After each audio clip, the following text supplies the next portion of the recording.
Betty, bring me everyone. What do you mean, everyone? Everyone! I have come here to chew bubblegum and kick ass. Barry Manilow know that you raid his wardrobe? Let me explain something to you. I am not Mr. Lebowski. You're Mr. Lebowski. I'm the dude. No one is to stone anyone until I blow this whistle. You can't fight in here. This is the war room. Surely you can't be serious. I am serious. And don't call me Shirley.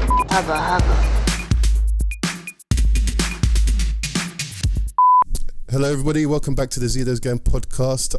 I am your host, Joseph Buchanan. Joining me is Ken from the Creative Control podcast. Hi, Ken. How you doing? Hello. Very good, thank you. Your latest episode has gone up today. Yeah, depending on when you're listening to this podcast.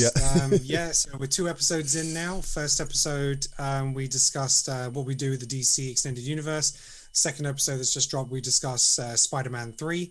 And what we would do with that. So this is before we actually recorded this a little while ago before all the Cumberbatch stuff came through.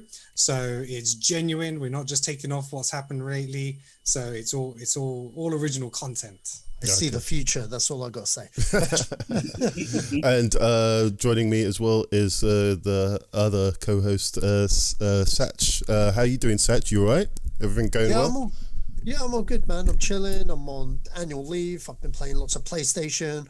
I finally finished MGS4 after 12 years of not playing that game.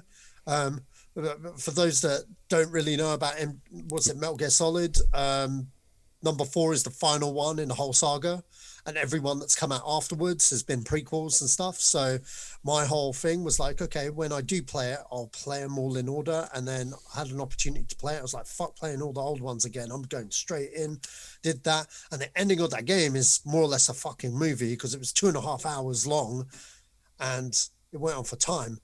Went on for fucking time. It was good though, but yeah. Okay, so good weekend then. Yeah, good weekend. Cool. Good weekend. And final but not least, Neil. How you doing? Good, man. Doing good. Just working, watching horror films. Horror films. You've been doing your horror marathon, haven't you? Hell yes. Every single October is a horror marathon. What was the last film you watched? Yesterday I watched the original Halloween. Okay. Nice. That stands up. I only watched that a few weeks ago, and I like it. Okay. Going straight into the topics. We start with the trailers and such. What have we got? Okay, Jiu-Jitsu starring Nicolas Cage, and was that Tony Jaa? Yeah. There's Tony Jaa. He's showing up in everything these days. I'm going to say this, yeah. Throw in ninjas and predators and Nicolas Cage. You know what? This is the perfect B movie. I'm sorry. There is no in between here. This is either going to be so bad it's fucking amazing or just fucking terrible.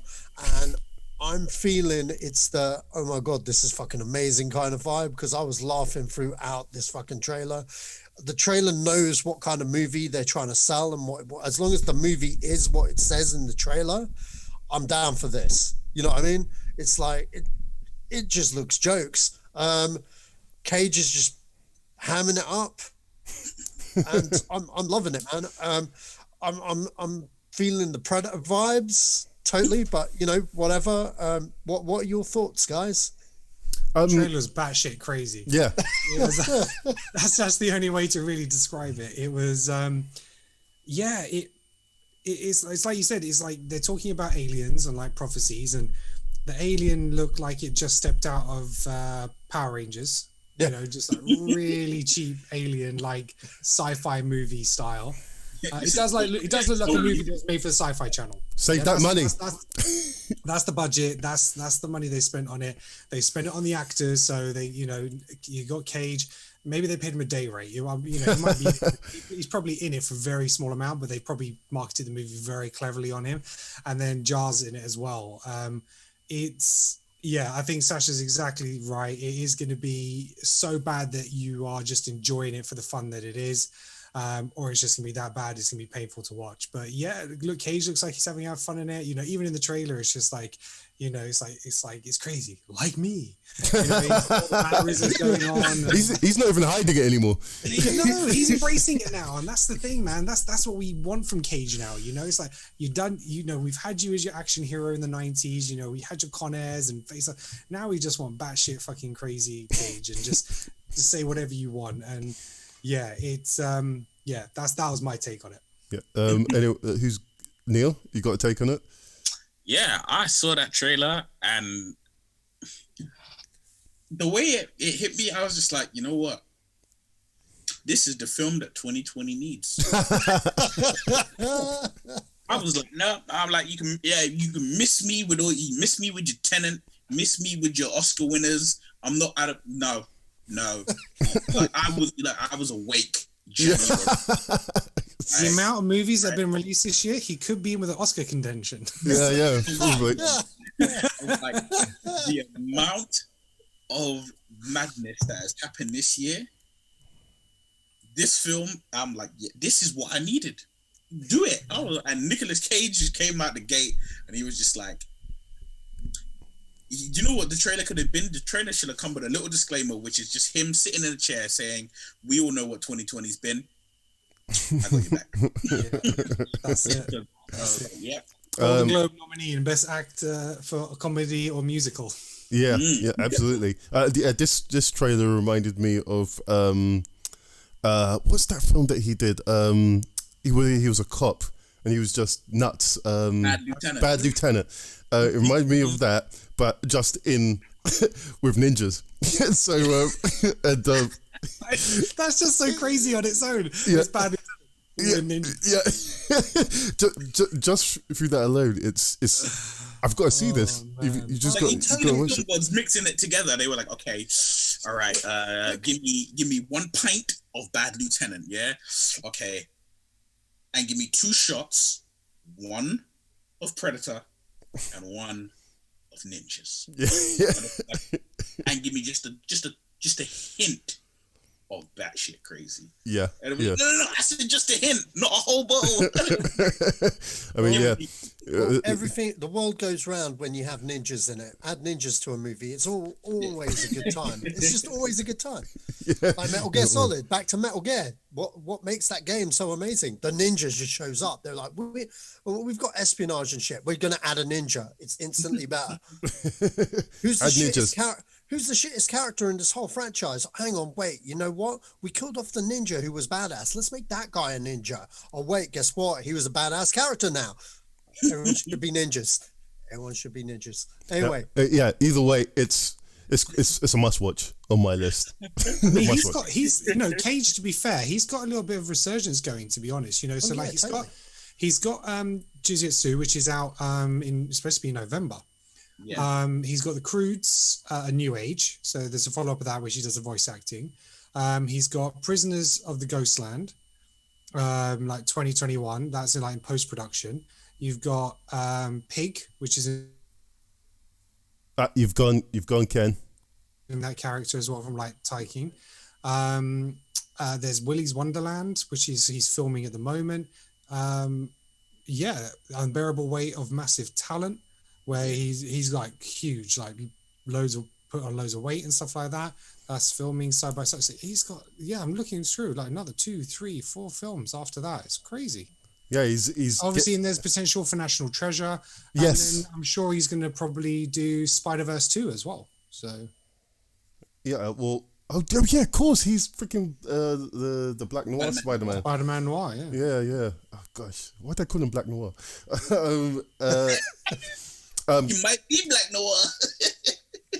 Yeah, do you know what? If he ends up being Black Noir, I will eat my clothes. I will eat my clothes if Nicolas Cage ends up being Black Noir. That would be perfect.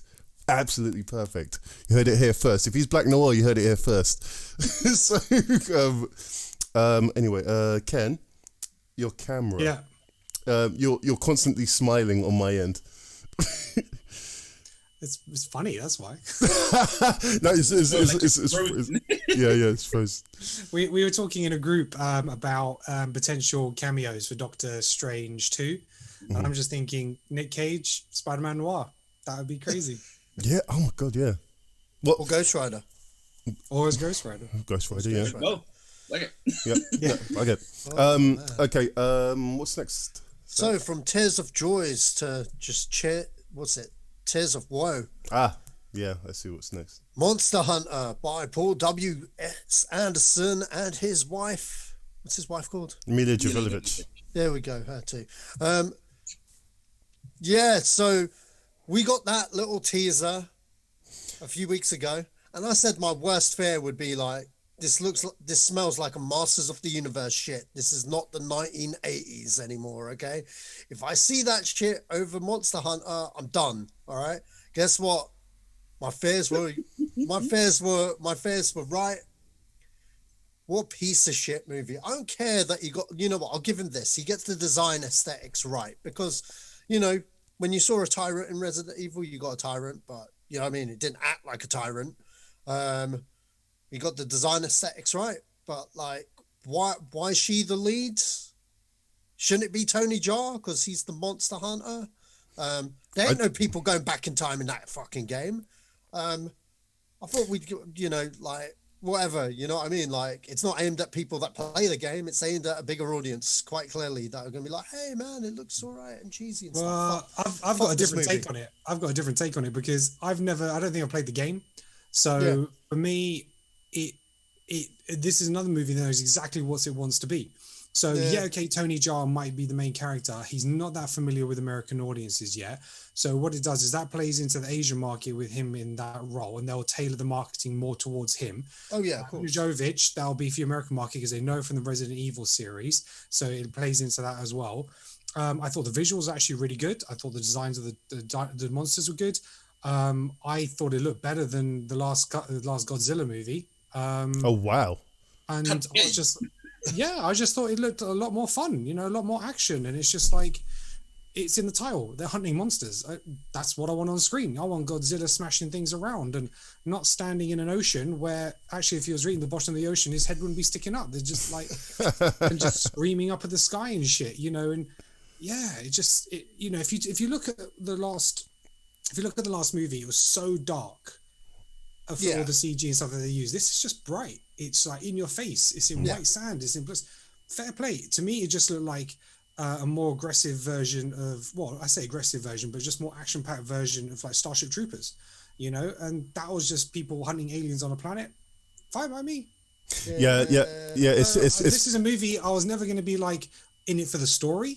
You know, they're hunting monsters. What else is there? I just show me some cool action sequences and I'm good. Yeah, well, considering the thing is that it's based on a hardcore JRPG, there's a lot of lore to this whole world and stuff, and I think most people that, well, I don't know who wants a Monster Hunter movie. Even the fan base are like, they'll fuck it up. And yeah, but that's the fan base. True, I mean, it's the fan base. Resident Evil made all the money. Okay, cool. You know what? I got an idea. Okay, I got an idea, but you got to pretend this IP doesn't exist, though.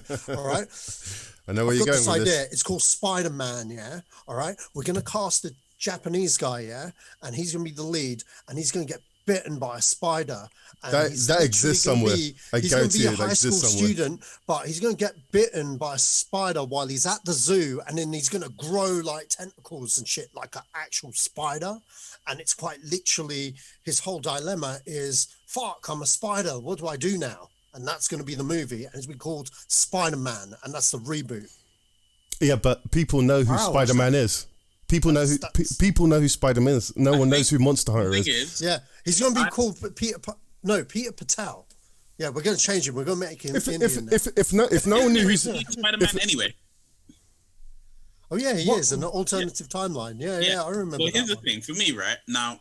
Like Ken, Norman Osborn was badass in that comic. By the way. I've never played the game. I've never even like researched into the game. I knew it was a game when they announced that they were making the film.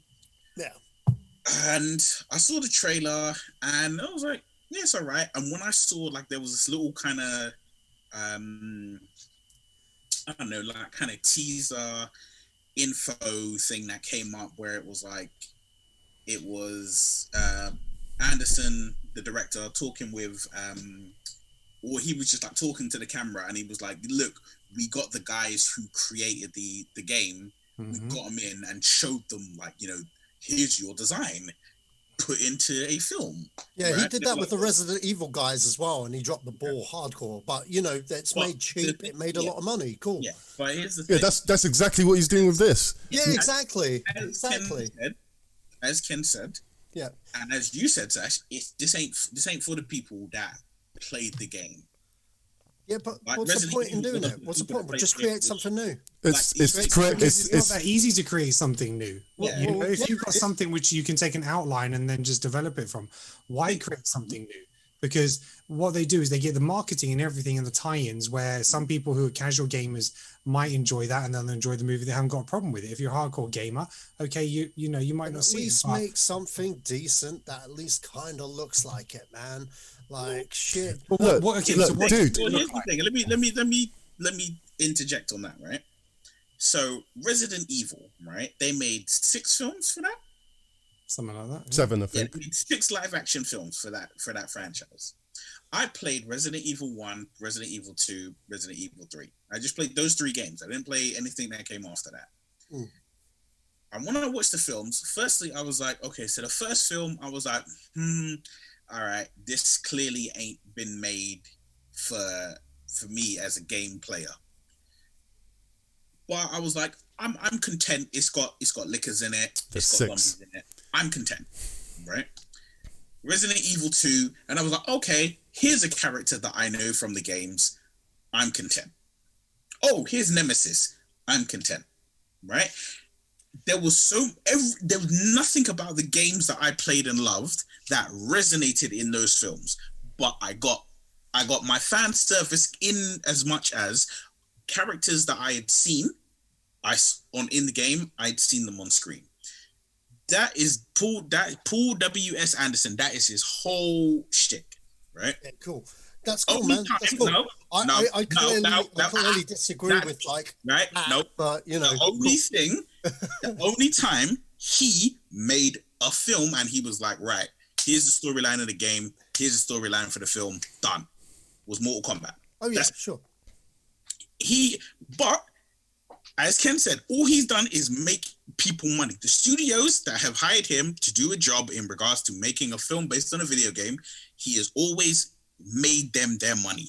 Oh yeah, sure. And they ain't going to be worried about it. You, as an avid game lover, you're pissed about it. Me as a guy who's just like, I'm just going to sit there and watch it, I'm okay with it. Obviously, if it was Metal Gear Solid, I'd be fuming.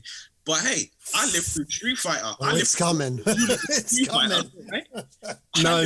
The people that are involved with Metal Gear I actually want to produce something well-grounded. Without going too far into that, sure. Carry on, guys, because this isn't my battle. Right? You look at freaking Super Mario Brothers, right? What the other than the characters' names, what the fuck about Super Mario? Dude, that ain't even a good movie. It's just laughable. No, but you know what I'm saying? What about Super Mario? We still talk about it today. Yeah, if you played the game, what about Super Mario? Other than the characters' names, did you see in the film? Right? It's, we have to accept, we've had long enough now, we've had decades, we have to accept we ain't gonna see the game in the film. Well, it comes back to hang on, no. I get all that, all right? You don't have to educate me on that. I get it, all right? I totally get it. But I'm representing the fucking angry video game fan that grew up on this shit, all right? The first reaction is like, what the fuck is this? You know what I mean? Which, fine. I get it. You know what I mean? I get it. All right. Everything you both have just said, I get it. But like I said, it's not aimed at me. It's not aimed at that demographic who are quite clearly the people that should be looked after. Okay. So what's the premise of the game? The premise of the game, look, fine. Like, yeah, you're fighting monsters and stuff, but like, don't give me no people from other dimensions. You're fighting monsters to save your village. And that's that. I mean, games have simple premises, but there are other things in between. I guess in the hands of someone else, I think this it would have been tried. They would have tried to be more authentic, but and plus, I'm going off the reputation of the director. He has 8 films where he's dropped the ball with a fucking franchise, a huge franchise that's more or less lent itself to cinema in general. Only drop the ball with a small percentage of people who are avid lovers of the game. No, dude. Yeah, for real. Dude, seriously, how much money it makes? Those films ain't good, and they don't have to be good. They have to make money, right? They made money. They made millions at the box office, but they're not like Avengers money. But then the films made real cheap. You know what I mean? The films were made real cheap, and they made a profit, but they didn't make Avengers money. You know what I mean? But they weren't. The only reason why they kept making them is because they make a profit. You know what I mean? That doesn't make them fucking good films. Yeah, but I agree with you. It doesn't make him good films. He has 2 films on his CV that are actually any good, and that's Mortal Kombat 1 and Event Horizon, and maybe Death Race. The studios don't go to him for that. They go to him for profit. They go for him. Look, dude, we're rehashing the same argument here, okay? I don't like it. I have no argument on this. I've got no argument. I feel under a different director and a better writing team, we could probably get something that's probably better than a plot line from the 1980s, and give us maybe something with monsters and stuff in another direction that's interesting. I've seen this spiel before, man. It don't impress me, but that's just me. Okay, that's just me. You guys, aimed at you guys quite clearly. You guys enjoy it. Let me know how it is. Hold on a minute. Stop putting words into my mouth. I didn't say I was going to watch this film. I just okay. Fair enough. I'm just saying. I haven't even reviewed the trailer yet. Yeah. But, all I'm saying is that it's as soon as I saw it. Okay, yeah, this is not for me. I know enough about the game to know that Mila Jovovich is not the star of the game. It's like who the fuck is Alice? You know, in those Resident Evil films, like what? And so and the fact I mean. For casuals, they're not going to really know who they're just going to lap is. it up. They're like, oh, cool, Monster Hunter. Yeah, and it works from another dimension. Yeah, it works, and that's fine. That's fine. Also, I don't like it, but that's fine. I can admit that I don't like it and be happy with that.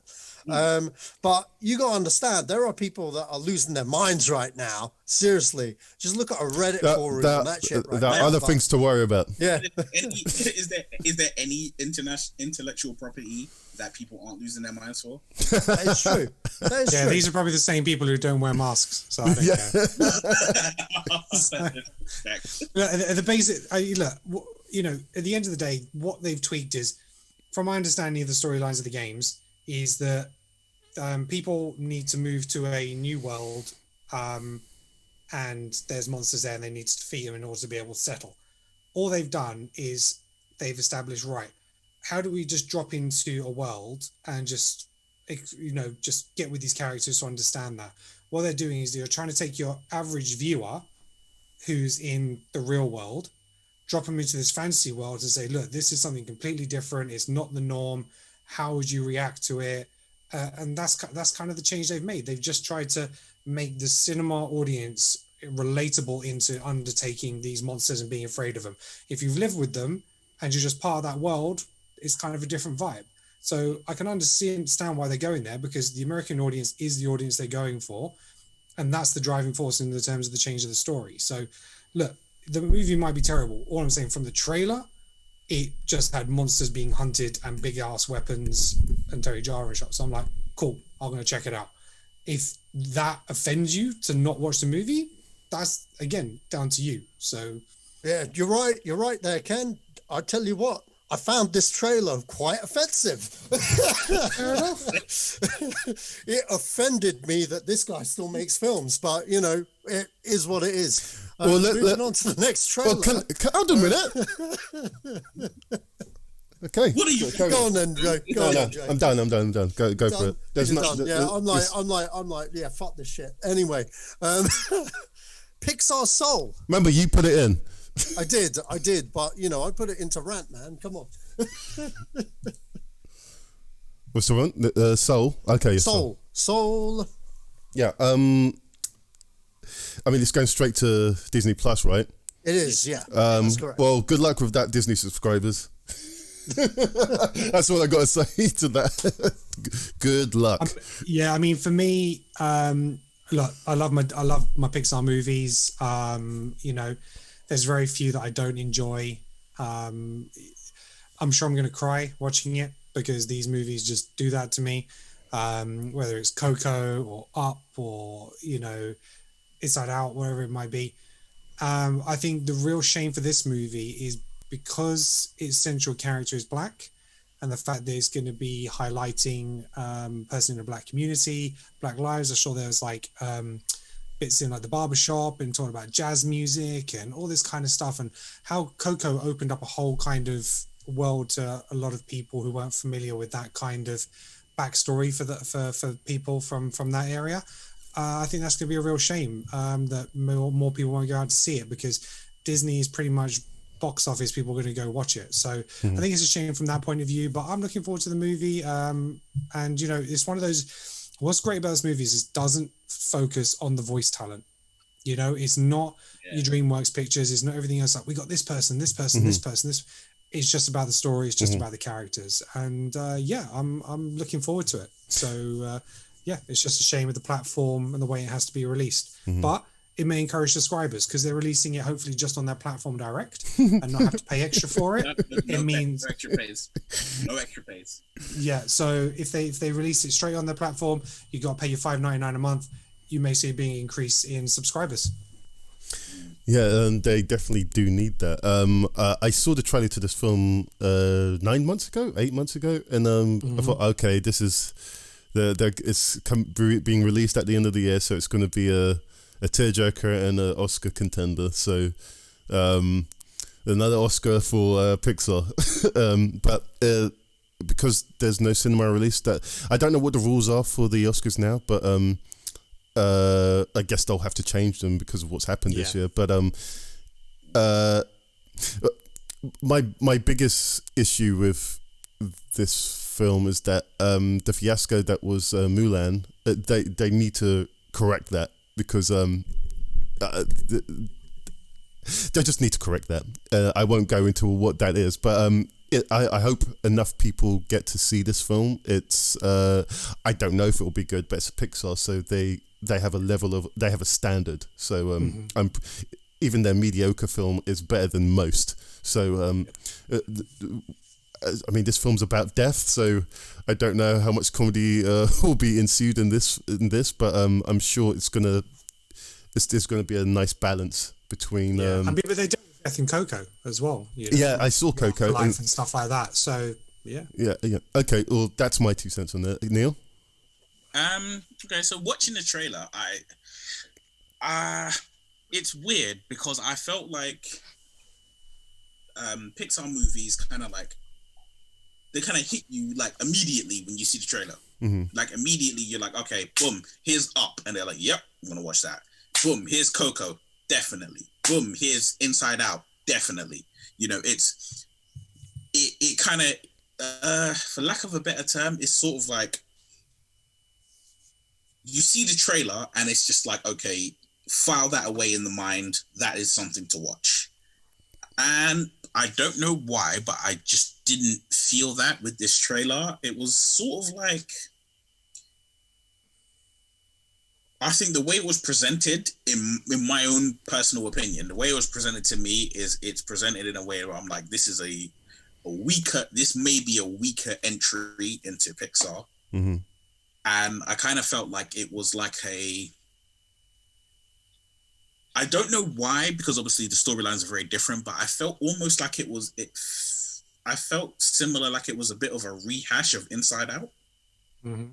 I don't know what it was about that, but it was something about Inside Out and something about Soul that I looked at and I was just like, these two look really similar. And it's not even just like, oh, they're both made by Pixar or by Disney. Yeah, I think it is a little bit the aesthetic and the character design of when they go to the afterlife and then the characters inside the head. Yeah. I think that's quite a similar vibe. I get what you're saying with the trailer. And I think a lot of that is because it didn't present a huge amount of cast of characters. Yeah, There's very much centralized on one character, where most Pixar movies, you have a lot of other entertaining characters or who are providing humor or something like that.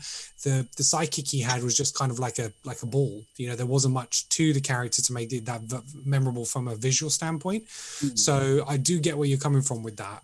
But I think it's the lack of supporting characters shown in the trailer that were memorable enough to make it feel like more of an ensemble as more of a solo movie. Yeah, I mean, like the weird thing is, even though I'm like, the trailer ain't really impressed me, I know I'm gonna watch it Christmas Day. Yeah. I'm like, all right, it's gonna come out Christmas Day. It's no extra payment, no extra subscribe, nothing. It's like I own it. Are you sure? I'm positive. I looked at it. I ain't see. They ain't writing nothing about. You'll be renting it from Disney, not owning it. There's no premium, nothing. I'm like, I have Disney Plus. I will be watching it this Christmas Day. Me, my niece, my nephew will sit down and I'm like, here you go. Okay. Well, Sach? Yeah, man. Look, Pixar have, like you guys said, has a certain level of excellence. No doubt it's going to be amazing. I quite like the concept. And it'll be interesting to see what they do. Okay. All right. Well, I guess we'll know more as close to when that comes out. What is next? Next up, we have the Empty Man trailer. Yeah, that one I didn't see. So I'm going to let you guys talk amongst yourselves on that. Go ahead. This was some bullshit fucking crap trailer. Oh my God, how you felt about Monster Hunter is how I felt about this. Go to a bridge, pick up a bottle, blow in it, and think about the Empty Man. What the? Nah, man. They're really trying to scrape for ideas. Scraping the barrel for this one. I mean, think of the Empty Man. What am I supposed to think of? What does that mean? Everything else is just normally a name. You don't know what to expect. Say the name, or you have a visual, or there's a legend.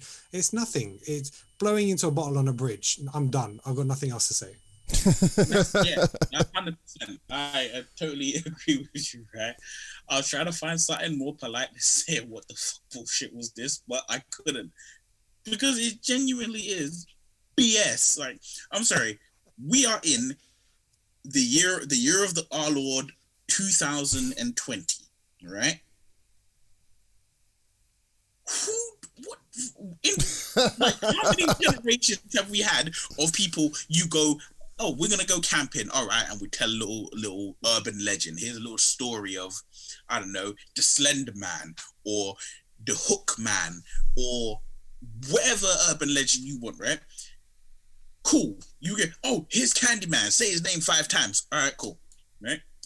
We're in 2020, and you're gonna tell me that with all the ingenuity, with all the access to lore and history, the best, and this is no disrespect to the filmmakers, because it is a hard process to make a film, and if you get to make a film, that's a beautiful thing. But even so, that said, the best you could come up with was you're walking on a bridge, you're gonna find an empty bottle, right? That bottle could have coronavirus on it, right? And you're gonna blow into it, put your freaking empty lips on it. The Empty Man is called that because your head is empty for doing it in the first place. That would have been a better movie, COVID. Just passing around and then COVID gets you. That's a good tagline. COVID, just passing it around. Nice. Yeah. I like it. Yeah, like, it was just, and the thing is, there was it reminded me... Spin the bottle, unleash the virus. It reminded me of a horror film that came out quite a long time, like over 10, 15 years ago. It was a film, I believe it was by one of the last films by Wes Craven, right? And the title escapes me, but it was something like, like Don't Take My Soul or something like that. Drag Me to Hell. No, it wasn't. No, that's not Wes Craven. Yeah, that's I don't know why I said that. I can't remember what the title was, but that was a good film. But I'm just like,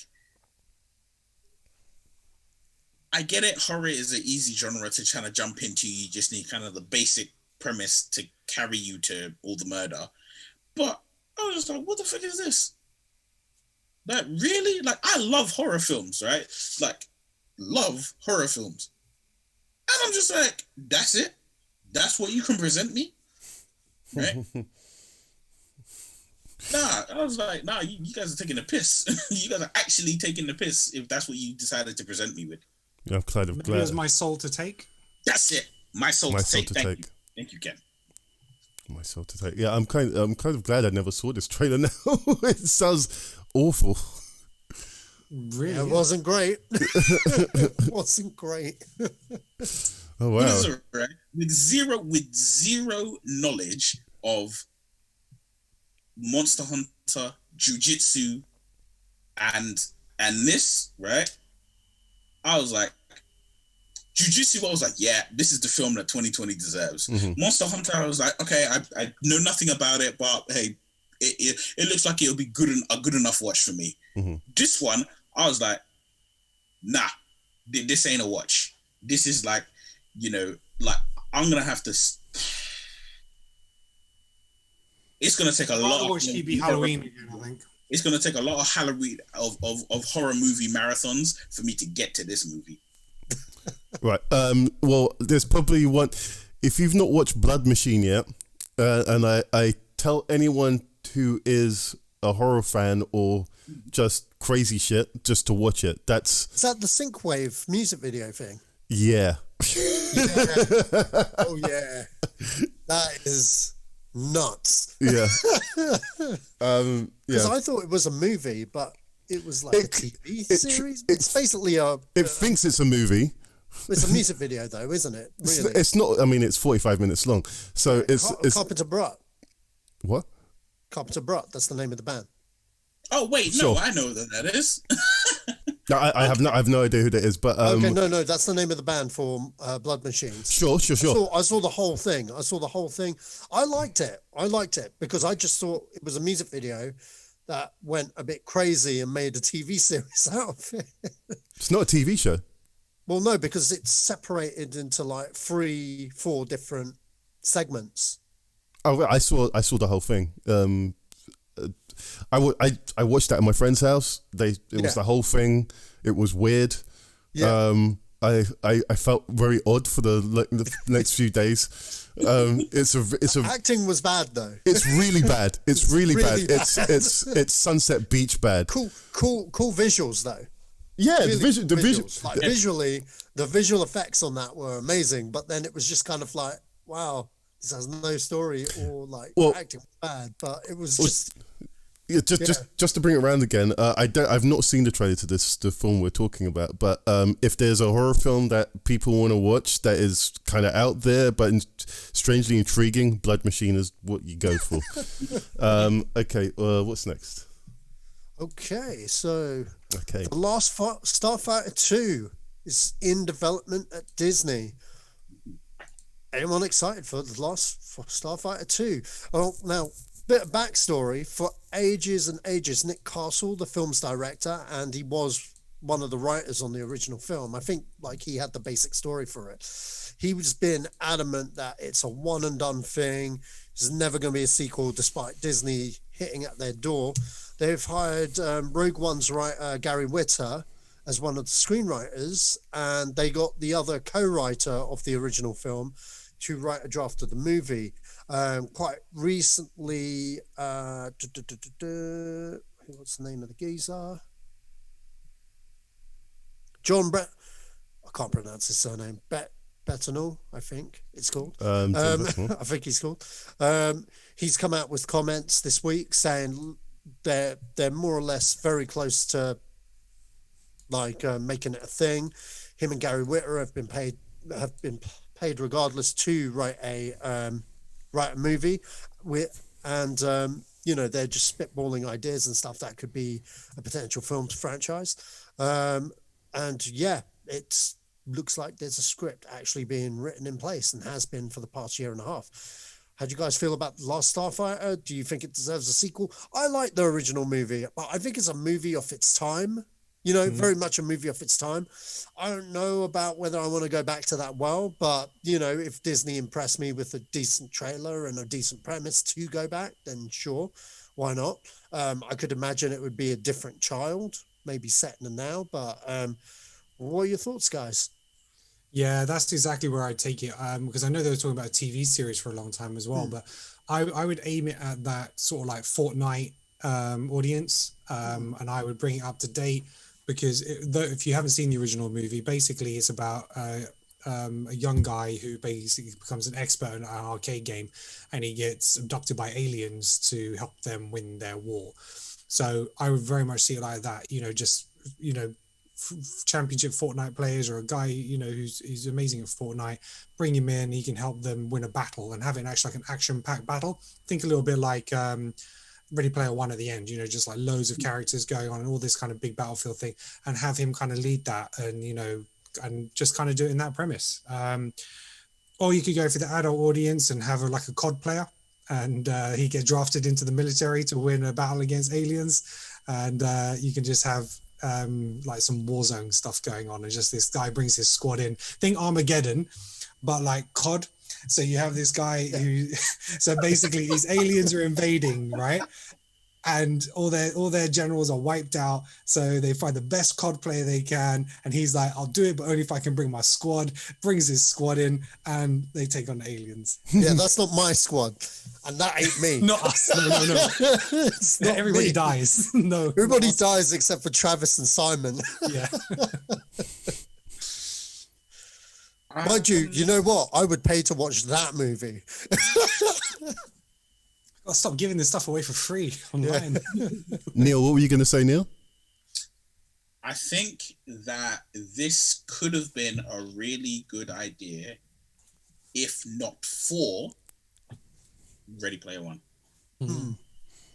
I know that obviously, the last Starfighter was a film that was made and came out eons before Ready Player One, but I think the whole kind of taking you from the real world into a computer game world, I think at present moment there are, I'm gonna say there's 3 pillars of that, or there's 4 pillars of that, right? There's Ready Player One. There's the current trend of Jumanji. Yeah. There is the comic book Die, which is holding down the kind of Dungeons and Dragons type crowd. And there's Tron, right? Now, Tron Legacy has come and it's come and gone, it's done its thing. Whether we get more Tron, whether Disney really do say, all right, cool, let's get it on. I think when you think of the last Starfighter, it really does, it sits behind all of those things. Mm-hmm. It sits there as something like, if you watched it when it was out, and when I say when it was out, I don't mean as like, when it was in cinema. I mean when it was something that was like recycled into the culture, every couple of years. If you watched it then, you have an affinity for it, you're cool with it, you'd be like, okay, you're gonna make a sequel to it. Okay, I'd probably watch that. Yeah. Not, I'm sure that there are people, but there is no one that I know. Yeah. Who is going to be like, oh, they're making the last Starfighter 2. What? Oh my God, I'm in, I'm sold. Like, there's no one I know. Yeah, I don't think I think they will release it more along the type of a soft reboot. So like Jumanji had kind of ties to the original. Yeah. It wasn't like a Jumanji 2. It was, so this is going to be Starfighter, whatever it is, Legacy, Starfighter, the next level, whatever it might be. So it will be, but it's not taking you into a game. It's supposed to be real world. So somebody becomes excellent at a game, and then actual real aliens take them, and then so it is a different premise from that point of view. But True.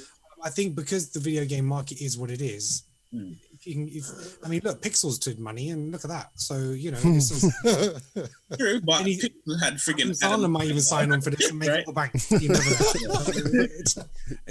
It could happen. Don't say that. I would prefer an Adam Sandler Monster Hunter. I'm joking. I kid. Yeah, no, you put that into the ether now. You put that into the ether. If that happens, it's your fault. Say that, and it's like the next trailer. There's going to be a cameo. From Shit! What did I do? I'll tell you what, though, Tony Jaa's got work. Yeah, man. He's got work, man. Wow. He's in 2 of the trailers. Yeah, he's in 2 of the trailers. Yeah. Hopefully he's not side guy, because I swear to God, if he's side guy and he's just more or less a glorified extra, I'm just gonna be like, my God.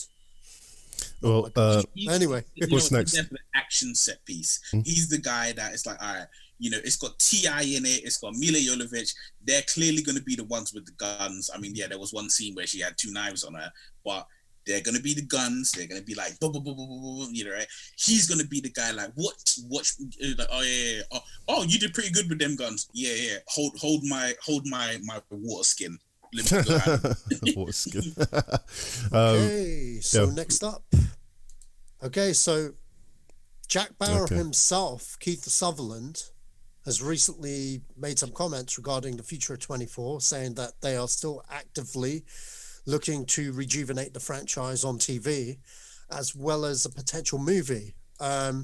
He personally would like to have a 2-hour movie, basically send off the Jack Bauer character, and the franchise from that point of view, because of the work they did in, they did that season where it was just a 2-hour movie, and it had it was set in Africa. Was that Redemption? Redemption. Yeah. So he feels that it could work on, on a movie budget and stuff, and bring in new audiences if they, market it a certain way. I mean, are you guys excited for another edition of 24? Let's talk 24. Sorry, Neil, you haven't seen it, have you? Still? Nope. You know what? Like the amount of times where I say tough shit is people's own fault if they haven't watched something, right? It's my turn, right? No spoilers to the series, but I haven't watched even 10 minutes of 24. I now, upon the recommendation of you, Sash, I now own the box set. You got to buy the box set. That's amazing. It's got from what I gather, it's got everything up to. Yeah, it should have everything up to the last series. 8 and Redemption. Mm-hmm. I know that there's 2 things that come after that.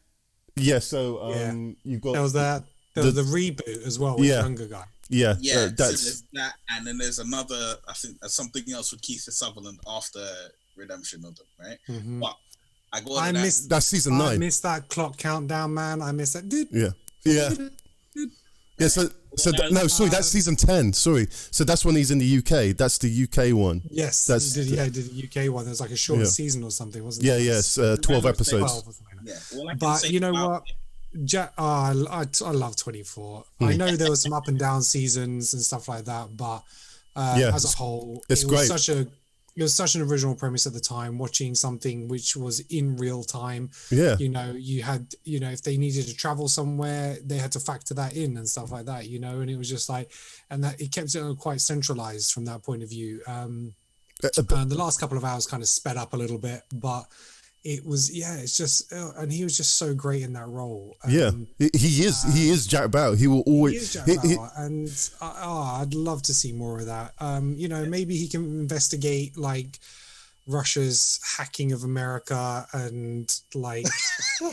I want to see him in actually. Hold on. So he could go to Russia, investigate the hacking stuff, realize it's Trump, come back and take Trump out, and die on his sword and go out heroed. So bring it on. And that's another thing about that show. It predicted things like, that show came out in 2000, 2001, and they were talking about a black president. There was no show that did that extensively like 24 did. It was so ahead of its time in terms of the terrorist threats, the way the world was going. Is when you think about it, it's like, wow, this show really, it was just ahead of its time. It predicted everything that happened in the past 10 years. So without Kiefer, I don't know how they keep that show continuing, because the show is primarily about him. He brings the huge gravitas to the show that I don't think any other character would be able to do. If they carried on with Freddie Prinze's Jr. character, I would watch it. But other than that, Freddie Prinze Jr. is in. Yeah, you'll get to it. Dude, watch this show. My friend will be Freddie Prinze. Okay. I'm just there like in my head like, but honestly, like there is no person that I know who has watched 24 who's only watched like one season. Everyone I know who's watched it has watched the entire show. You have to, and they love it. And I'm like, okay, like there's like. There's quite a few. Lockdown. What have you been doing? There's quite a few big names in it, man. There's a lot of shit I've been watching. There's huge names in it that you see in it. Then that's I know who that guy is. It's made a lot of people stars. No one can copy the show because it's its own format, and so anyone would, that's 24. 24 did that. No one can copy the show. It's beautiful. Whoever came up with the idea is a fucking genius. Howard Gordon, I take my hat off to you. That's my 2 cents about it. The show won't work without Kiefer unless it's Freddie Prinze or the guy from Homeland. And I won't even go into that. Wait to yesterday, Rumor Willis, Bruce Willis's daughter, posted out something that could have easily have been a teaser for another Die Hard. Behold, it was for Die Hard batteries. But who saw that teaser and who saw that advert? And on top of that, does it bring an interest for a Die Hard 6? I mean, no. Are you guys open to one? Or no. I think it's dead. Done. Dead as a battery. There's yeah, as far as I'm saying, there's 4 Die Hard films. I've watched them, and I'm good with that. Like, that's it. I'm good. There's Die Hard 1, 2, 3, and if you're American, live free or die hard. If you're everywhere else, that's literally what they're doing now. 4.0. Oh, I'm good. I'm sold. That we done. And we're like, oh, what about a good data? I don't know what you're talking about. You wouldn't want to see one to try and even attempt to redeem the series and leave it on a high? Nope. No. You know what? Got no interest. There's characters got nowhere to go. It doesn't mean it's just a tired character now, and it the advert itself was just you smirk at it because it's it's a parody. Yeah. And then that's it. It doesn't offer you anything else. And look, the man just got paid. Yeah, totally. So totally. It's not a Christmas advert. It's I don't want another movie. It's for car battery, Die Hard batteries. I mean, Jesus Christ. The amount of money they must have spent on them batteries, on that advert for them batteries.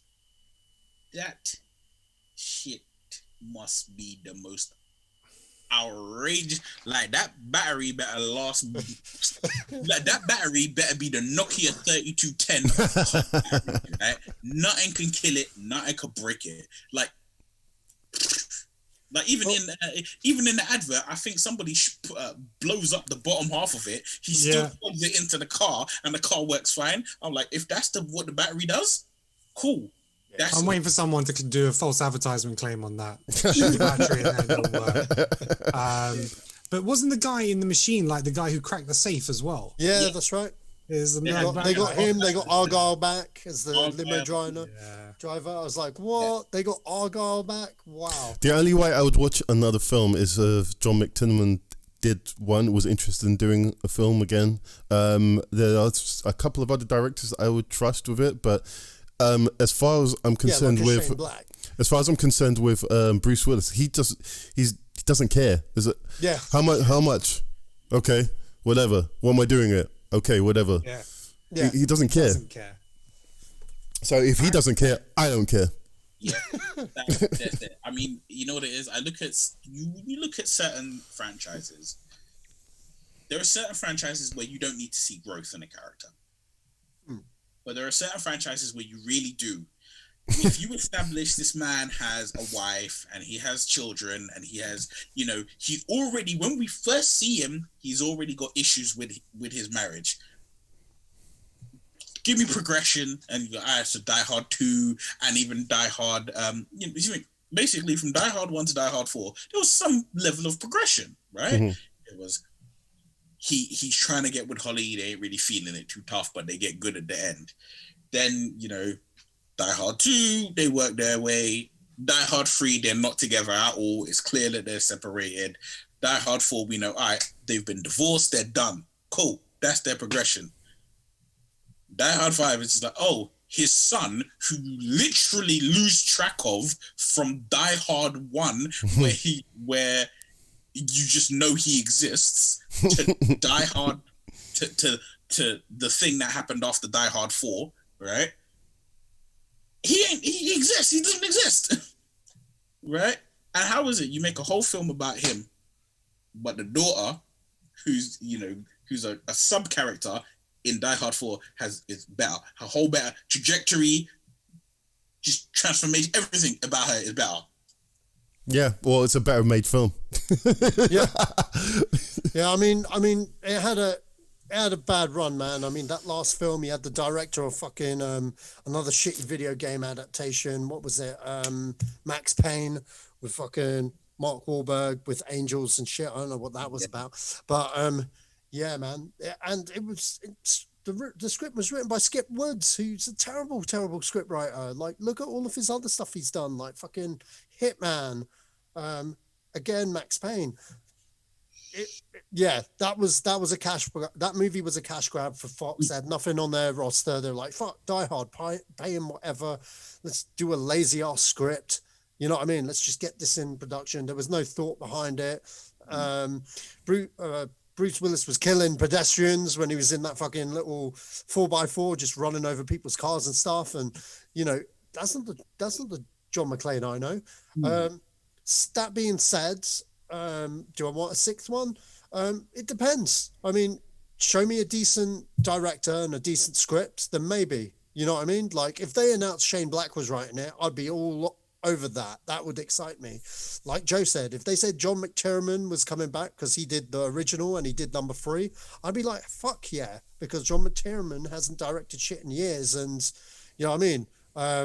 I think that would get most of movie world excited, to be honest, because this guy did many of the greats, that Predator, loads of stuff, man, and it'd be cool to see him have a comeback. But yeah, otherwise, I know the last iteration of a script of Die Hard was Die Hard Year 1, where they were going to have a younger version of Bruce Willis set in the 70s, and then they were and Bruce wasn't even going to play him, and then have him when he's older, so he could show up halfway through the movie and get a paycheck. Again, more indication that he just doesn't give a fuck about this character. Do you know what I mean? It's like, I'm open to it. All I ask for a Die Hard is a decent thriller. You know what I mean? A decent thriller that makes you think a little, because that's what those films were originally. 1, not so much 2, but 3 most definitely. And then somewhere along the way, they just repeated the formula that he needs a buddy, and, just became a point by numbers action movie. And that was fine for the 4th one, I guess. That was fine. I enjoyed the 4th one, but the 5th one was quite literally that, a point by numbers action movie with no thought into the logistics of what makes Die Hard great or what makes the characters great. And, if that's what a 6th installment's going to be, of course, no one gives a fuck, because we've seen that with the last one. But if you gave me a decent director that would get me excited, then yeah, I could change my opinion real quick. But again, depends on what we're getting, and also depends on that first trailer. But, there ain't no Die Hard 6 coming. We just got fucking a battery advert, and yeah. One thing I had to say, right? 2 things that came to me that's a real trip. One of them is Die Hard 1 came out in 1980. What year was it? 84? 88. It's 88, okay. 88. All right, so that came out in 1988. And Die Hard 4 was what, 2006, right? So that's almost 30 years. Yeah. You telling me that this man's been on the police force for that long, and he ain't moved up to he ain't like got no promotion, no nothing. Man's just sitting there detective, done. Body count. Can't promote someone with a body count. Sorry, 2007. Right, yeah, I'm like, holy moly. And the second thing is, what's a real trip is the fact that when you think about it, they have material that they could use because basically is based on Roderick Thorpe books, right? Yeah, so the original Die Hard was a sequel to a book, The Detective, with Paul Newman. Paul Newman passed on Die Hard first because he was like... No, it wasn't Newman, it was Sinatra. Oh, was it Frank Sinatra? Yeah, it was Frank Sinatra. Sorry, yeah, you're right. Frank Sinatra passed because he, they approached him. They were going to do it as a proper sequel. Yeah, they were going to do it, but, he had first dibs. He passed, and they, the producers want to make a movie out of it. So, like, new IP. Schwarzenegger turned it down. Sly turned it down. They went to everyone, and then eventually they got Bruce Willis. So, yeah, that's basically the genesis of Die Hard. But, take any of them Roderick Thorpe books and just rework it for present day, do whatever you need to do to make John McClane relevant to it, and then there you go. There's loads of novels. Yeah, and they're all crime novels. So you know what I mean? But hey, I guess it's one for creative control, I guess. Watch out. Okay, so moving on. Because Ken's not staying on too long. Yeah. We're going to discuss his worst topic. Why'd you do this to me, man? Can you tell me what the topic is so I can get the graphic up? Oh, okay, sure. So, all Spider-Man to assemble, and Doctor Strange making an appearance in Spider-Man 3. More to this, it started shooting this week. We're expecting to get some sort of teaser. Sony executive, actually moments before this podcast went on air, said we're probably going to get a teaser around Christmas, which is pretty soon, I thought. But that'll just be him in his suit. It will just be a nod to something, just to say, look, this is coming next year, because it's not released until December next year. So yeah, that's right. No, I mean, look, Doctor Strange in it. Yeah, I think we all pretty much knew that was going to happen. It was because we knew Spider-Man was going to appear in the Doctor Strange 2. It made sense that Doctor Strange is going to appear in Spider-Man first, and I don't, how much he's going to be in it. Who knows? Then there was all these rumors that Andrew Garfield, Tobey Maguire, they've all signed on. So that has not been confirmed. That isn't a thing. They might be having chats about it. Me, I've got a big issue with them bringing in the Sony previous verses into the MCU. For me, it would completely destroy what they have built over the last 10 years. So I have big problems with that. Spider-Verse is absolutely fine for, your animated. Tobey Maguire and Andrew Garfield can, bring their voices to that. I understand people wanting to see it because it'll be a cool visual. To see them all on screen together and stuff like that. But from a story perspective, it makes no sense whatsoever. And it would just muddy the waters. Why? It makes more sense for Sony because it enhances their brand. They can go back and do some more spin-offs regarding the Spider-Verse with Andrew Garfield. They could say, we're going to bring him back and do something else. If you had different versions of Spider-Man in the new Spider-Man movie, no problem. Bring in Miles Morales, bring in Spider-Man Noir, bring in different versions of Spider-Man, which are related to MCU only. So you've only seen them now in these movies, not in the Sony movies for me. That's just my personal opinion. I know a lot of people would be down for seeing it, but that's just my take on the universe and what they've built. And if Disney allowed this to happen, I'd be very, very surprised. I do not want to see a 50-year-old Tobey Maguire running around in his Spider-Man spandex. It's just not. I've got no interest in it. Neil? I just think, what it is? It's as you said, Ken, it's Sony's cash grab. This is literally let's face it, until the wheels fall off fully, we're down to 3. Endgame is going to go down in history as being labeled the highest grossing movie of all time. Mm-hmm. It is part of the most popular genre of right now, arguably a contender of all time. And Sony want a real big piece of that, because if you think about it, in Endgame, Spider-Man is literally in it 10 minutes. Mm-hmm. Right? if that, and they need a big juicy bite of that, because eventually at some point in time, whether we as comic book fans or comic book movie fans or whatever want to admit it, that Sony and Disney are gonna go to loggerheads again with the contract, and it may wind up not going in the way where we get more Spider-Man movies involved in the MCU. Mm-hmm. So what I can really imagine is Sony is just like, okay, if the whole Andrew Garfield, Tobey Maguire thing, if it's a real thing, they're basically like, okay, well, what can we get that will be our equivalent of an Endgame? They'd be like, all right, a Spider-Verse movie, live action. We've got the 3 Spider-Men. And even though, Ken, when you said that you don't want to see a 50-year-old Tobey Maguire running around, I think there are some merits to it happening. And those merits are just, it does a thing of, because you can have them at different stages. If you think about it, all 3 of them are different ages.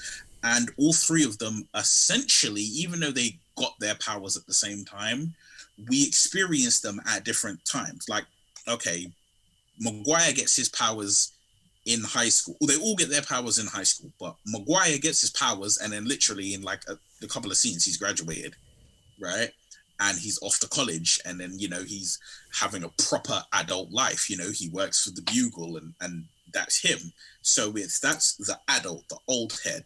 Then we've got your Andrew Garfield, who was the college, so to speak, Spider-Man, and he wasn't even that, because the end of his second film was like, his second film takes place over literally like 2-3 months, if that at best, because he graduates in the opening of the film, and he's going to university. He's supposed to go to university at the end of the film. So that's 2. And then you've got Peter Parker, you know, Tom Holland, who is still in school. He's not even a senior in school. So I think, yeah, it could, you know, you've got 3 of them different ages. It could work. It could happen, you know. They all have different experiences. Obviously, you know, Tobey Maguire lost Harry Osborn. Garfield lost, what's her face? Sorry, that's just he lost Gwen Stacy. You know, they could all. You could get Emma Stone back as Spider-Gwen. Yeah, potentially. Yeah. So there's things that can happen. It's not a total. It wouldn't be a total write-off. And I think as well, because MCU would still be involved, I'm sure that they would have enough of an input to make it a coherent story. Yeah, I mean, for me, I'm pro it depending on how it's executed. I am a bit worried because there's the Sony factor involved, if that makes sense. But at the same time, if Marvel think they can make it work, they haven't, you know, Feige hasn't steered the ship in a disastrous step yet. And I don't see that he would, if he was going to agree to it. If they were to show up, I mean, me to be honest, like, potentially for Sony, yeah, it could spin off more movies from both of those iterations, maybe. Because, you know, Sam Raimi's kind of adamant and has been very vocal over the years that he has a big desire to do another one and do it justice, because he was unhappy with the shit that went down with Spider-Man 3. Don't think that would happen personally, but, you know, one can hope. But I do get the MCU concerns Ken has, but as far as I'm concerned, like, Feige's never let us down narratively, and because they're alternative versions of themselves, it doesn't really bother me as much, to be fair. If it was like, this is the definitive Peter Parker, and, you know, all of this and making definitive statements, then I'd be a little bit more like, that's a bit shit. But because we're dealing with multiverses and stuff, I'm kind of open to it, and I feel it makes more sense that it be them for a cameo than it be a random dude, you know, because I'll be like, well, who the fuck is that guy? You know what I mean? Who the fuck is that guy? I don't know that guy. Do you know what I mean? Like, it makes no sense. You know, at least there's a slight affiliation there. I mean, why do you have to know the guy to care? Because I want to look at that guy and go, that's Spider-Man. You're not going to get that with a random dude. Yeah, to be honest, you're not going to get that. You're not going to get that same affiliation with random dudes. You're just going to be going for it because you're being told to. You know what I mean? Whereas if you have like Andrew Garfield and Tobey Maguire, there's a emotional attachment to those characters. Familiarity. Yeah, a familiarity as well. You know, to some people, that's their Spider-Man. You know what I mean? So I get that. I totally get that. I think it's a smart move on Sony, to be quite honest, hands down to them. I'm not the biggest fan of their movies. I hated Venom. I hate the Amazing Spider-Man series, despite me liking Andrew Garfield's performance. You know what I mean? I mean, you know, as bad as those films were, there were certain aspects of them that I liked. But at the same time, you know, I adore the Raimi films. I actually think they're better, well-made films than the MCU films. I'm not saying that they're shit. I enjoyed them. I think Far From Home's definitely my second favorite Spider-Man film ever made.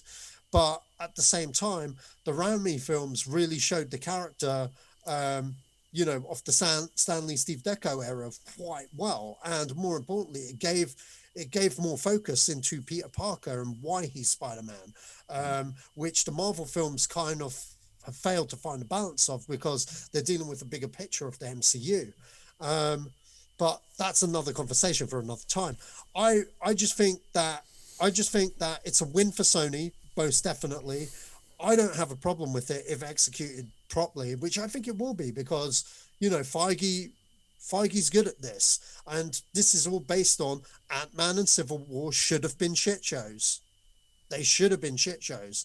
He can manage a disaster really, really well and bring a coherent movie out of over things that should have been shit shows. You know, if you knew the behind the scenes of both of those movies under a different studio, they would not have worked. But he managed to make, because he's a guy that knows his IP, knows what makes those characters tick, and what the game plan is for each scenario of how the MCU plays out. This guy has backup plans to backup plans. You know what I mean? He's the producer's like, okay, this is what we want. This is A to B. This is how we want. Okay, we've got Civil War. We've got a script of Civil War with or without Spider-Man, with or without Tony Stark to a degree. And we all know that would never have worked. But, you know, the guy had thought it out. So he's definitely got plans to how this would turn out with Sony. And either way, I guarantee you it's probably going to work, you know, from a narrative point of view, because he's thought this shit up years in advance. Because you're telling me when they were re-upping the contract for what's the current Spider-Man called? Tom Holland. Tom Holland, that he wasn't thinking about this shit, that this could or could not happen? Of course he was. You know what I mean? Of course he was. So there's... At least his manager or agent was anyway. Yeah. So I'm 90% certain it's going to be all right, man. I'm not, you know, I'm not against it. Put it that way. I'm not against it. I don't feel that strongly like Ken does, but I get Ken's point of view. Do you know what I mean? I totally understand that point of view. I'm not saying he's wrong, you know what I mean? Because he's a hardcore fan, you know what I mean? Of the MCU. I'm a hardcore fan of Spider-Man, and, you know, I've liked what they've done with him in the MCU. But do I think it's a cop-out from the MCU's perspective? You know what? I can see why Ken's saying that. Does it make me upset? Not really, because there's about 22 movies that says that the MCU is the best thing since sliced bread. If it's a shit movie, then it's a shit movie, because you know what? There'll be another Spider-Man movie by the MCU, and it's probably going to end up being great. So, you know what I mean? Rather than reboot shit for the 1000th time over, let's just move forward and make decent movies.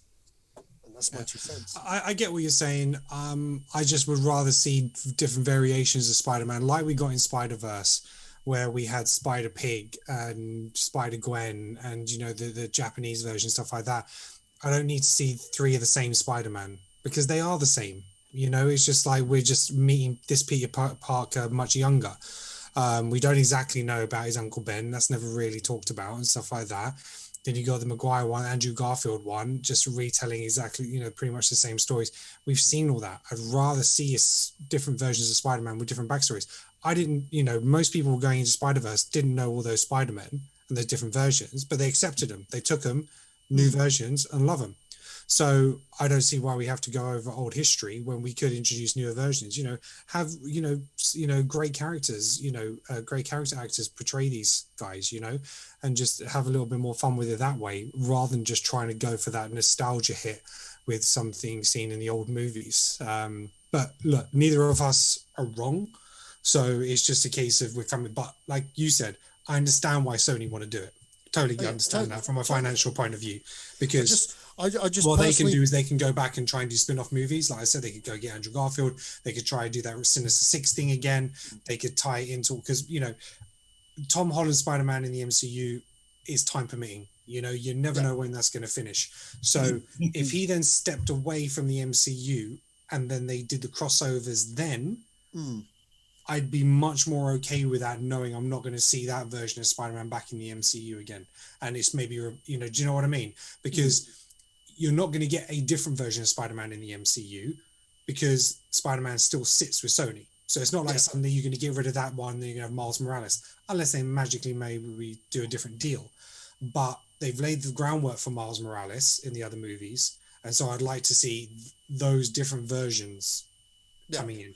It all depends on how they're going to play into the multiverse and all that kind of stuff. And we'll have to wait and see. But I mean, do you know what? The only thing I don't know, man. I'm probably not going to get this, but that Venom movie and Tom Hardy, I have no problem with Tom Hardy's performance as Eddie Brock, by the way. I thought he was great, but I hated the movie. I really loathed that movie and that interpretation of Eddie Brock. That being said, if they could just leave that movie as an alternative reality version, I'll be fine. But don't bring that to the MCU. Man. Yeah, no, and I totally get that. But you know what? If Tom Hardy came into the MCU as Eddie Brock, playing the same character but a different version of that character, so we can get the MCU version of Venom, I'd be open to that. But I don't. I don't want that. I don't want that. Because the reason why I say that is because of the Electro tweet, when Jamie Foxx tweeted that he'd be playing a different incarnation of the character. I was like, well, I could see that with Tom Hardy, definitely. But I just don't want that version be our Venom. Does that make sense? Because I want to see that Spider-Man Venom origin retold in exactly. And that's why I just want those other movies to stay away from this version of Spider-Man, because I didn't like Venom. I didn't like Tom Hardy in Venom. I thought the character. Oh, you didn't like Tom Hardy? No, I didn't I didn't like what they did with the Eddie Brock character. Because the whole point where Venom worked is because he was an angry person. Oh yeah, sure. That's what brought that lethal protector stuff out in him, and that's where he had the conflict of going too far, not go too far. He just played a very weak guy who was totally overpowered by the suit, and it just the Venom without Spider-Man just doesn't work for me. And so to now try and recon that by having him because what you've done is you're made to really like Eddie Brock by the Venom movie, and then you're supposed to have him not like Spider-Man and be okay with that. It doesn't work that way. Yeah, agree. So you can become to like Venom because of the changes in his character. So if he's the bad guy and then you learn to like him as the good guy, and then he can swing between both. But you can't have him as the good guy and then go up against Spider-Man and want Spider-Man to win hands down, no problem, because you've made him out to be this nice guy. Yeah. Why would Tom Holland use Spider-Man try and hurt Eddie Brock? He's a nice guy. So yeah, it's just a mess. But anyway. Yeah. Well, you guys, that was like a courtroom battle. Oh God. We'll put it to the jury. Let us know in the comments. Yeah. Hashtag Monster Hunter is going to be shit. But yeah. All right. So I take it you're going to see Monster Hunter, right? You're definitely going to see it. Oh, I'm sure I'll catch it. It sounds like you are. You seem really enthusiastic about it. Okay, so moving forward, Dev Patel is to team up with director Craig. I can't pronounce the guy's name. I can't help you. I'm doing graphics. Yeah. you know what? Normally I butcher names and not give a fuck, but I know other people are listening, and that's the first thing they say. They're like, "You butcher fucking names, man. Stop butchering fucking names." And Giuseppe. Let's have a look.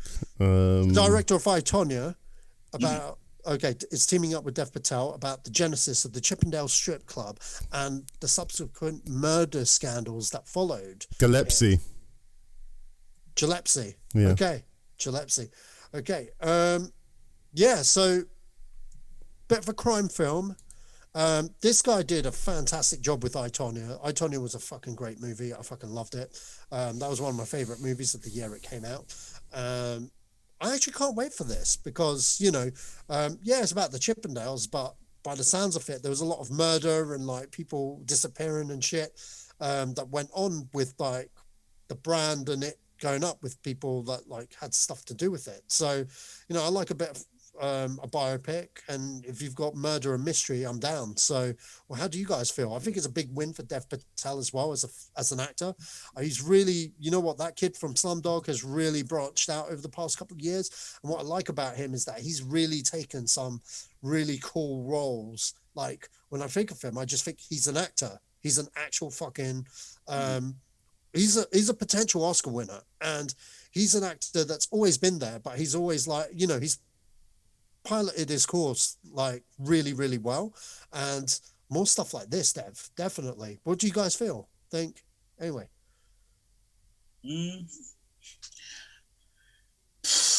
I'll be honest, I had zero interest in watching a film about the Chippendales.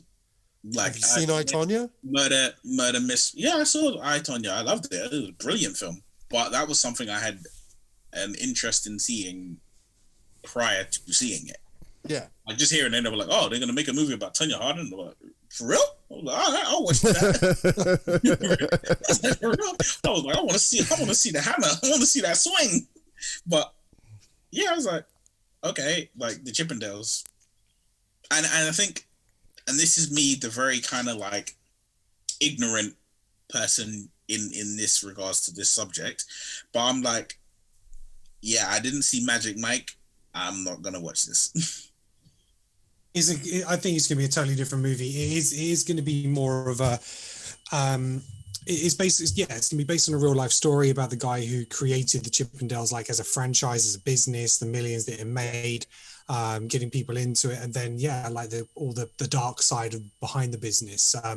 From guys just stripping on stage, I think that's going to be very minimal. I don't think that's not going to be the point of the movie. Yeah, and Dev Patel is going to be playing the guy who started that business, and it'd be probably the shady dealings that he had to do to get into it. Maybe the way he mistreated the guys, or allowed the guys to mistreat women or in the audience or anything like that. It could be, there'll be conflict in the back between the guys and the ego. It could be, a real gritty drama. Like, and everyone loves a murder mystery. If you look at all the top shows on Netflix and stuff like that, anything regarding murder mystery and conspiracies and all that kind of stuff is a real win. So, I think potentially it could be really, really interesting, and just more praise to Dev Patel. He's just like, he's been linked to so many things now. We've seen some great trailers of upcoming movies, and just I think he's a great talent, and he's just going to keep getting better, I think. On paper this doesn't sound interesting. I think when someone's writing something, it's always, when you have the press release of the synopsis, it either grabs you or it doesn't. This doesn't grab me, but I usually, let's wait for a trailer or a first look or something to see if it grabs me. Because look, for instance, a lot of Guy Ritchie's films, on paper they're just another gangster film, but when you see a trailer to it, it's like, oh right, I get it. It's it may be just a gangster film movie, but his trailers, you see what he's injected into these gangster films in his trailers. And so, like Rock and Roller, or the what's the last one he did? Gentleman. Yeah, The Gentleman. Because I saw the poster for it, I said, he's going to make a... Okay. And I saw the trailer, I said, yes, you're back. and Can we admit for a second that the trailer for The Gentleman looks exactly like the trailer for The Kingsman? It does? Yeah. Very similar. Oh, Have you guys seen The Gentleman? Yeah. Yeah. We talked about it a few weeks ago. At present, great. that is my favorite movie of the year. I fucking love it. Yeah, I'd agree with that. It came out last year, but cool. No, it came out this year in the It came out UK. February. My friend Chris worked on it, and he worked on it last year. Which had a December 17th release for it, but I actually don't know when it came out. But It was definitely January. January 3rd, I think it was. Yeah, that's right. oh, it was pushed to okay, all right, fair dues. Yeah, but good luck to him. I hope it works out. That's all I can say, man. When you have little to no interest in something, it's especially on paper, it's hard to drum up anything. I need to see something. It's a film at least, so I need to see some imagery, because the subject title alone doesn't lend itself to. I see one thing when I hear Chippendales, so it's not something I'm into. I hope it's just the bow tie that you see. You know what I mean.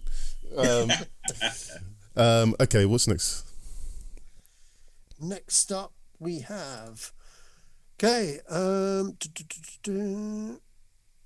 Gal Gadot reteams with Wonder Woman director Patty Jenkins for a remake of Cleopatra over at Paramount. This has caused a lot of controversy and stuff.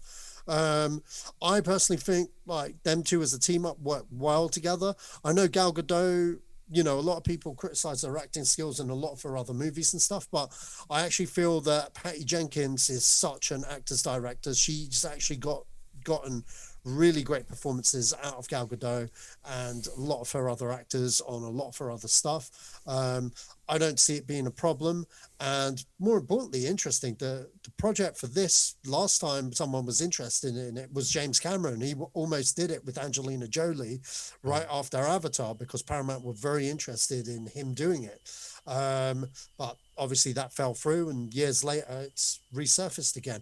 How do you guys feel on a remake of Cleopatra and this team up of Patty Jenkins and Gal Gadot? Right. I don't know what the controversy is about, because Cleopatra was very fair-skinned and Greek. So whoever's complaining about her not being African or Egyptian or anything to do with Africa, she wasn't from Africa. This is where a lot of people have the issue, because I think depending on what information you read, a lot of people claim that she was black or dark-skinned, and other people are claiming that she was not. So depending on your understanding of that character, that person, will depend on how you feel about it. So obviously, I don't know what kind of stuff came up with Elizabeth Taylor played her at the time. Maybe because she was such a big star. I think it was nothing came up because of the film was maybe it was just because of who she was. Mm-hmm. Maybe people didn't know as much then, and in terms of the fact finding, but movies of that scale, very few and far between. So this has been a long time coming. I know it's been like in development, hell as they call it, for a long time, trying to get it off the ground. In terms of casting, I think she's fine. She does exuberate that sort of like foreign exotic look. And I don't have a problem with the casting at all. If the history books say that she was dark-skinned, then I can understand that, and where people would want a different kind of representation on screen. But from what I know and what I've read, the casting seems fine for me, and I think Patty Jenkins is a very talented individual and director, and I think them working together would absolutely be fine. So and I've seen different reports even on media outlets of saying it's a backward step, it's and stuff like that. So it all depends on the person's understanding their history and where they're getting their information wrong. And I'm not saying they're wrong, I'm only talking about what I've had access to and what I've seen. Well, at best, she would be Mediterranean skinned, which she is essentially. Yeah, which she is, because she's Iranian herself. So. So I mean, people that are outraged have not either done their research or didn't listen in history. Because I remember when I was in history that she was fair skinned, and Yeah, I have got no issue with it. I didn't have an issue with the Elizabeth Taylor one. I didn't have an issue when Angelina Jolie was going for the part. I thought, okay, yeah, it's fine. it's good. And I think people just like to be outraged for outraged reasons now. I don't think there's any malice to this. It's what they hear where Cleopatra resided. If it has pyramids, so she has to be black then. So even though there was lots of different people moving around 3,000 years ago, it's not. People are outraged just to be outraged, just to. Yeah, I think it's more of a sign of the times and social media and stuff like that. I mean, if you look at Colin Farrell played Alexander, right? So with his blonde hair and stuff like that. At the end of the day, actors are actors, and I think, to me, this is all just getting a bit crazy at the moment. Like the Simpsons have recast all their ethnic characters. I know. I hate that so much. Like, it's voice acting, and it's just like, just relax. We've had this for years, and it's just it's just a bit beyond me now. And people might come on here and say, look, that's because you're white. You don't know. I'm not English white. My dad's Turkish, my mom's from America. I've got split. I've lived in the UK, and it's just. But I just think that art is down to interpretation, and it's okay to change things up, and it's okay to do things differently, and it's okay to try and represent something more than what you are. But if you disrespect it in a terrible way, then okay, I can understand that. But stereotypes, unfortunately, have been there for years, and that is, I think, probably where the problem is, where they think, maybe like a character with Apu, where you say like he's very stereotypical, but have they changed the Italian pizza guy? I mean, that's far worse, but no. So it's just a bit of a mess. But in terms of this movie, it could be really grand in scale. Good luck to them both. Yeah. I'll stop talking there. But what do you guys think, Sach and Neil? Or Neil? I think you guys really nailed it on the head. I mean, I thought she was great. I think Gal Gadot is kind of like a good casting, to be honest. If they said it was like Scarlett Johansson, I would have been like, okay, cool. I mean, she's Jewish. I mean, she's also from the same region. True. She was bloody fair skinned. It's that's the bottom line. It's like King Henry V. Cast him as a black guy. You can't do that. But I totally get it. I don't have a problem with the casting, to be honest. In terms of the movie, it'll be interesting to see what Patty Jenkins does, because it'll be a different palette to what she's done in her cinematography and stuff, in her filmography and stuff. So that I want to see, because she'll be dealing with an epic, on a scope kind of thing. In tune with films like Gladiator and Troy and stuff like that. So that's a win for her, to be quite honest, and a win for females like attempted to do a genre like that, because I don't think there's been a female director that's done like a Gladiator and stuff like that. So I think it's a huge win for women directors, and I think it's a huge win all round, man. I don't really see anything negative, but if you care to correct me, so I can find the error in my ways and rebuttal and apologize. Hey, we all have the internet. But yeah, I don't mean to offend and stuff. You're not offending anyone, Sach. I'm just saying. You are not. Don't be afraid of being cancelled, because no one can cancel you for coming up with facts. So whoever wants to. Cleopatra was a product of incest. So if there's sort of criteria for your actor or actress, it's like right, okay. So yeah, I'm cool with that, man. I'll watch it when it comes out. What I won't be watching is Monster Hunter. I'm joking. He's the first. He's already got a ticket for it. What are you talking about? Totally. Okay, what's next? I'm going to have to bow out at this point, gentlemen. Yeah, bow out. Okay, all right, Ken. We'll take it. I'll plug your show again at the end of the show. But where can we find the show? You can find me at Kenan Talks Film on Twitter. You can find Creative Control anywhere. It's on Apple Podcasts, Google Podcasts, Amazon Music, Spotify, SoundCloud, Deezer, everywhere. You can watch a video version on YouTube, search Creative Control or Kenan Talks Film on there. And yeah, I hope you enjoy it. And if you have any ideas for the show, please let us know in the comments.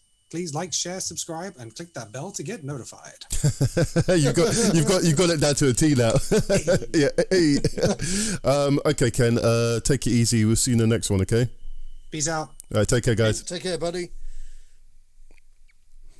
Okay.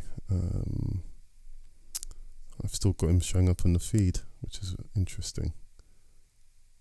That's so weird. You know what? With Cleopatra, I don't actually care. Yeah. I was sitting there listening to the three of you talk about it, and I was thinking, what is my thoughts on this film? Do I care that they're making it? No. Do I care about the racial accuracy or inaccuracies? I probably care about the racial accuracy or inaccuracy more than I care about the fact that they're making the movie. Mm-hmm. You know, but even within that, it's sort of like, okay, I don't know what her race is. I don't know if she was Greek. I don't know if she was black. I don't know if she was... She was Greek. She came from Alexandria. Before it was Alexandria. I don't know. Other than the fact that she existed, I know pretty much nothing about her. And really and truly, I think it's just the thing of, there are some people who believe she was black. To those people, they're going to be annoyed because they're like, it's Gal Gadot, she ain't black. To the people who are like, okay, she wasn't black, she was fair-skinned or whatever it is, right? Some people are just going to be mad because it's Gal Gadot, simply because they're like, oh, she ain't a good enough actress. Some people are going to be mad because they're going to be like, but isn't she Israeli? You know, you've got an Israeli playing, you know, this massive figurehead in what was ancient Egypt. She's an actress. Right? That's her job.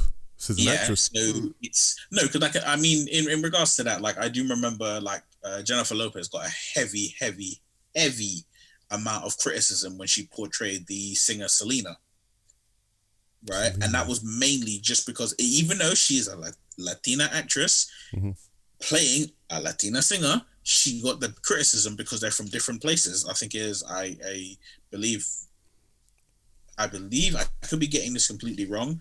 I think Jennifer Lopez is Puerto Rican and Selena was Mexican. Right. But whatever it was, like, people were enraged by this. And this is before we had, you know, like, the cancel culture and the internet rage and all of that. But it's, as you said, Joe, sorry, it's, you know, people just need a reason to while out, you know. Like, I remember when Amazing Spider-Man 2 was coming out and people was whiling out because the eyes were different. Right? Like, have you not been around since January? Like, have we not gone through enough shit that there's a lot more things to be worried about than, you know, who the fuck is playing this character from ancient history? Apparently not. Has no real heavy relevance in your life. Apparently if you're, you know, a history scholar, like, you teach it in universities and stuff, then you have a right to be pissed, like, whoever they cast. But if you're just, you know, average, you know, John Doe public, go watch your film, man. Enjoy it. Yeah, I agree with you, man. Well, I don't want to talk about this too much longer, but I just, for my last thing to say on it, I have no problem with the film, have no problem with the casting, have no problem with the director. I just hope it's a good film. Bottom line. I'm interested in knowing who they're gonna have as Julius Caesar, man. Black guy, definitely a black guy. What's the other dude's name? Mark Antony. Who they got rolling in as dead? Get Samuel Jackson for Mark Antony. No, get him for Caesar. Oh yeah. Okay, all right. Yeah, now you're talking. Okay, Sach, what we've got next? What have we got next? Okay, Sammy there's a Sammy Davis Jr. film being developed by MGM, based on the 1996 book Sammy Davis Jr., Me and My Father, written by Tracy Davis, his daughter. The script has been written by Dolores A. Barkley and David Matthews. How do you guys feel about a Sammy Davis movie coming out? Sure. I don't have an issue with it. I've seen some films that my mum used to watch with him in it. I mean, I've watched films with him in it himself with the Rat Pack. I guess he was in the original Ocean's 11. Yeah, that's right.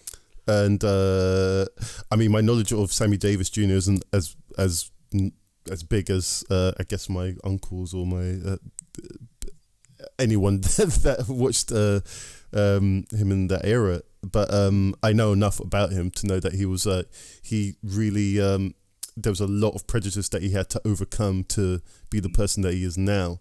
To be the person that he became to be, and that's a story and a half. I mean, he's mentioned in The Simpsons half a dozen times, and just through that, if he's mentioned The Simpsons, this guy's had struggles. So that's a loose connection to knowing who he is. But I think it's probably coming at the right time. It could have come earlier, but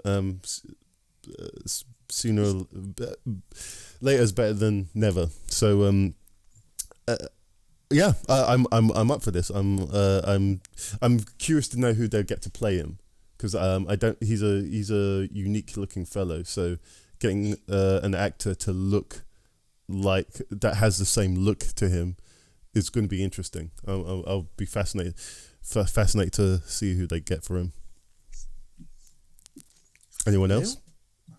You know what? It's gonna sound really cold. I know a little bit about him. Like, I know he was people believed he was a Satanist, and really, yeah, I want to see that movie. People believed he was a Satanist, and more than that, it's like Joe said. I know that he had to deal with a lot of struggles, racial prejudice and whatnot. And I know one thing that kind of makes me I would like to see that part of the movie was that.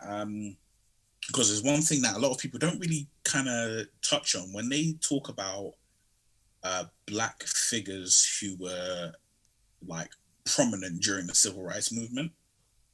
They never really talk about the fact of the racism that they received on the account of other black people, because some of these individuals were married to white women. Mm. So I think that's one thing that I'm kind of interested to see if they throw that in there. But when it comes to a black figure from the past, there's only one actual biopic I want to see. And they should have made it about 15 years ago. They can still make it now. And that's the Richard Pryor. Richard Pryor. And I want to see Marlon Wayans as Richard Pryor. Yeah, that's what I remember this film being talked about years ago, and Marlon Wayans was supposed to be Richard. I want Marlon Wayans as Richard Pryor. I want to see that movie. Make it. That's it. That's you. You have me sold. Because to me, that's an Oscar contender right there and then. Mm-hmm. His life and everything that happens, that is enough to make a movie. Yeah. So, unfortunately, Sammy Davis Jr., as long as I don't get my Richard Pryor biopic, I don't care. Well, that's fair enough. I mean, I guess once you see, as I said before about the other film, it's sometimes seeing something offers more of a palate cleanser, okay, I see where this is going, and then you could make a better judgment of whether it's something that you're interested in or not. Right now it's just it's an idea. So it's I would like to see a film with that at some point, and that's all I can say about it. The Richard Pryor one, again, I wish that was something. It needs to be done now, and because I'm more closer to Richard Pryor's time than Sammy Davis's time, in terms of the I know more about it, so therefore I'll be more excited about it. So there's no prejudice on any person there. You just know one person more than the other, and so I guess it'll be the same like a Muhammad Ali film. We know more about Muhammad Ali than we know about Sammy Davis, unfortunately. Jack Johnson or something. Yeah. Yeah, and so therefore if you're the closer you are to it, the more interest you have in it. And so I think it's just that really, and yeah, nothing more to say than that. Sach? Yeah, I mean, I like the Rat Pack. I'm interested to see what they've done with Sammy Davis Jr. I mean, I think interesting subject matter. Yeah, I'm in, to be honest. Depends who they cast as Sammy. My guy would have been good, but I was going to say my guy Chadwick would have been perfect for the role. No, he's too big. Well, bless his soul. I would have liked to have seen him tackle it, but I don't know who I'd get for Sammy Davis Jr. You know what's the crazy thing is? What's that? If they made this like again 10, 15 years ago, it would have been dream casting. Would have been Eddie Griffin. Oh yeah. I could see that. But again, I think it's a role for an up and comer, to be quite honest. Definitely. Much like how Chadwick came in with 42 and Get On Up, because those were his calling card films before he became Black Panther. Yeah. I think it's definitely a role for an up and comer, most definitely. But yeah, we'll have to see who they cast and where it goes, and I'm all in. Oh, crap. Next. Yeah, what's next? Okay, next up, and this will be the last project of the night. Last issue of the night. All right, if it's a project, let's go for it, man. Amazon Studios pay Paramount $125 million to release Coming to America on its Amazon Prime platform. Are you guys excited for seeing Coming to America, and how do you feel about I would taking off Paramount? I would have loved. I don't have a problem with Amazon buying it because they usually put things in theaters for quite a lengthy time, and so I like their model because they know it's going to be on their service at some point, so they like to let things make its money in the cinema instead of. I just don't like Netflix's model of doing that. I don't mind it, but I wish I could see it in the cinema. This is one. I never saw the original in the cinema. I was hoping to see this one in the cinema to see the audience, to laugh with the audience. It's gonna lose. Comedy loses so much when you watch it by yourself. Yeah, you're right. Loses so much. Right. I feel the theater experience really works for comedy movies a lot better than it does when you're watching it by your own, because that's an example of a genre where that horror movies and big budget action movies and stuff, but horror and definitely comedies, it's that inclusive kind of thing, but yeah, and rom-coms, because taking a girl on a date, definitely see it to cinemas. You put a rom-com on Netflix, no one gives a fuck, you know what I mean? But yeah, I think, I mean, Paramount as a studio, it's not that. I think the only thing it's riding on is Mission of Tom Cruise, the Tom Cruise affair. That's Mission Impossible at the moment. Well, so you know what? Tom Cruise secretly owns Paramount. It wouldn't surprise me if he did. I'm not basing that on any facts, by the way. The way I said it was like, yeah, it's like fact. This is what happened. No, it was a joke. But yeah, I know that. I think everyone knows that. Yeah, I had to joke. But you know what? But you know what? It wouldn't surprise me. It wouldn't surprise me if he did. Because that guy has so much sway there, and even when he didn't, he still did. I mean, he worked with the right people to get that sway. So yeah, that's right. He doesn't work. Recognize his talent. Yeah, he doesn't work with Paul Wagner anymore, does he? No. Okay. No. They split ways. Yeah. They split ways. Yeah. That was his original producing partner. Yeah.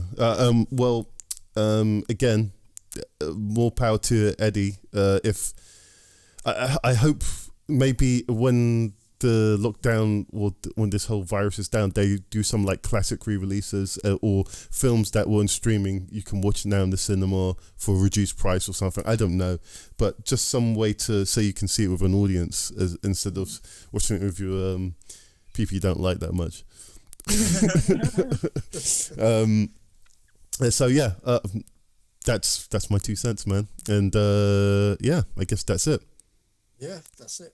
Guess we'll call it a night. Yeah. All right, guys. Thanks, Neil. Thanks, Sach. Neil, where can we find you? On the Creative Control podcast. Okay, there you go. Creative Control. Okay. Listen to it, you will hear me again. And Sach? Oh, you always find me here. I'm not going to be anywhere else. Yeah, you can find me on Sashman3 on Twitter. Check out Cora's new single. She put out, Cora's our guest that's always on here every now and again. She's just brought out a single. She just put it on the interwebs.